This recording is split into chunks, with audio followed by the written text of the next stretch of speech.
I think what we're seeing is they are just trying to find excuses as to why they're going to vote for Labor, and it's really got to do with the Yep. global situation, right?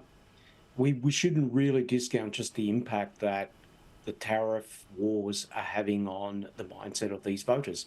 I mean, if you're, these voters that we've been talking about now for some time, out of suburban regional voters who have been financially struggling, you've endured a pandemic, you've endured 12 interest rate rises, you're barely keeping your head above water, and suddenly the global economy is going in all sorts of places you never imagined. You're least likely to vote an incumbent out.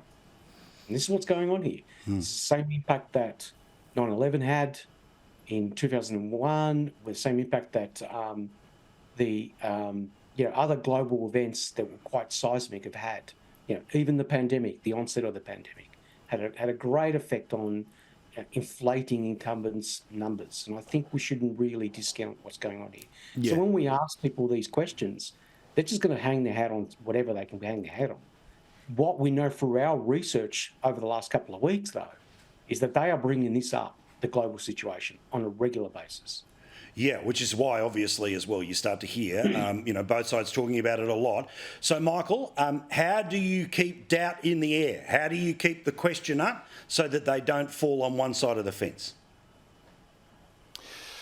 So, mate, a lot of elections in recent years, the polls have been wrong, and there have been some elections where the vote has changed even up to polling day. The Victorian state election in 2010, everyone thought Labor were going to win, and then in the last 4 or 5 days, the vote swung to the Liberal Party, and Ted Baillieu was elected Premier in Victoria.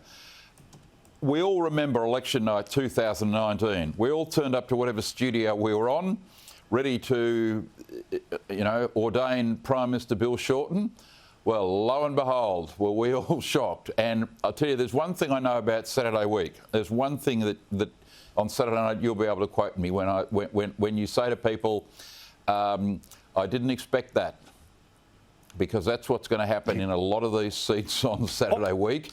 You're going to look at them and think, my God, I never saw that coming.